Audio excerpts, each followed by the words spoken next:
Jeremiah 7 through 9. Well, this is an important clarification of something we've talked about in times past. The temple is, of course, considered what we called sacred space. The way we came up with that term, it's not really a biblical term or a textual term as much as a concept that really spans other religions as well.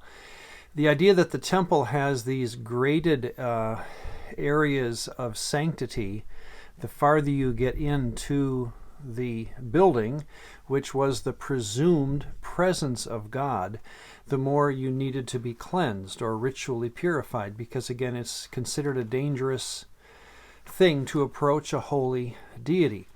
Again, this is an accommodated idea, I believe, because other nations clearly had this going on in their religions as well. It predates biblical times.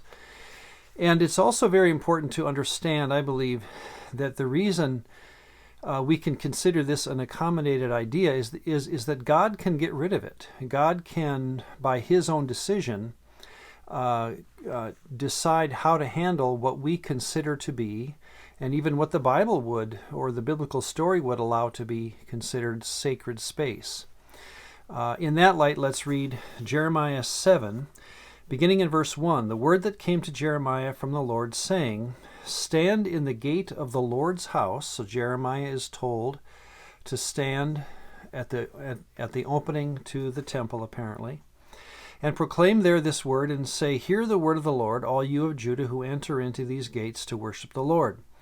Thus says the Lord of hosts, the God of Israel, Amend your ways and your doings, and I will cause you to dwell in this place. Do not trust in these lying words, saying, The temple of the Lord, the temple of the Lord, the temple of the Lord are these. What seems to be going on is that people are at this very critical time in their history when God is about to destroy Israel for their faithlessness. They seem to be standing or considering the temple to be not just sacred space, but protected space. That God would not destroy his own temple because that's sacred. And so the temple of the Lord, they were saying, as though, well, you can't, like playing tag as a kid and touching the goal or something that keeps you safe.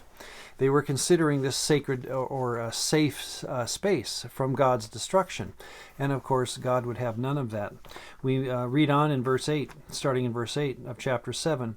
Behold, you trust in lying words that cannot profit. Will you steal, murder, commit adultery, swear falsely, burn incense to Baal, and walk after other gods whom you do not know, and then come and stand before me in the house which is called by my name, and say, We are delivered to do these abominations? Has this house which is called by my name not become a den of thieves in your eyes? Now that of course is a phrase that Jesus will later quote. It's important to catch that the word thieves, peritz in Hebrew, is much more violent than the word thief sounds. Thief sounds just like a general robber, but the word is used about a dozen times in the Old Testament, translated as destroy, ravenous, violent. In Ezekiel 18:10, it's equated or paralleled with a murderer. So the idea of a den of thieves is a very violent place, and again, the picture would be a place where violent people go to have a den or their home, completely turning on its ear the idea of sacred space now to be a place where there's nothing but ungodliness.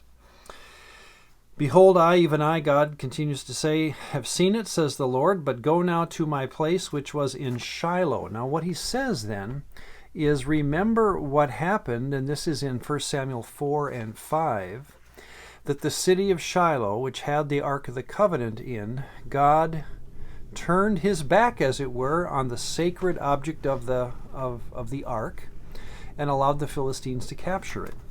So he's using that as an example of how he can say, no, it doesn't have to be sacred in my opinion. It's not protected in my opinion, because this is a place that you have turned into the opposite.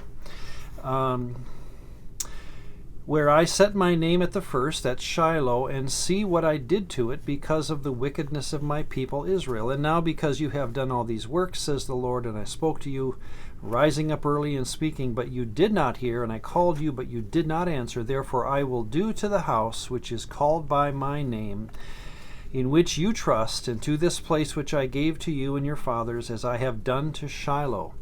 And I will cast you out of my sight, and as I have cast out all your brethren. In other words, God says, I can leave a building. This is not sacred.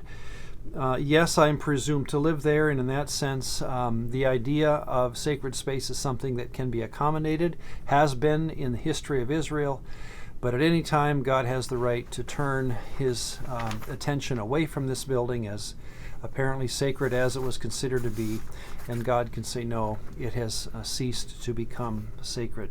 Therefore, continuing in chapter 7 as from our reading, therefore do not pray for this people, God says to Jeremiah, nor lift up a cry or prayer for them, nor make intercession for me, for I will not hear you. Do you not see what they do in the cities of Judah and in the streets of Jerusalem? And again, just to recap some of the things they do. The children gather wood, the fathers kindle a fire, and the women knead dough to make cakes for the Queen of Heaven. It seems to be a god again from Egypt. And they pour out drink offerings to other gods. Ahead in chapter 8, verse 2, I find an interesting verse which describes the intense devotion that these Israelites had to other gods, the host of heaven which they have loved, which they have served, after which they have walked, which they then have sought after, and which they have worshipped. So, as though to say, there's no end to the intensity that our people have followed these deities. That they may then, continuing on, that they may provoke me to anger. Do they provoke me to anger, says the Lord? Do they not provoke themselves to the shame of their own faces? So the lesson is, sacred space is an accommodated idea which can be gotten rid of if it is understood in the wrong way. And that's what certainly Israel had done with the temple.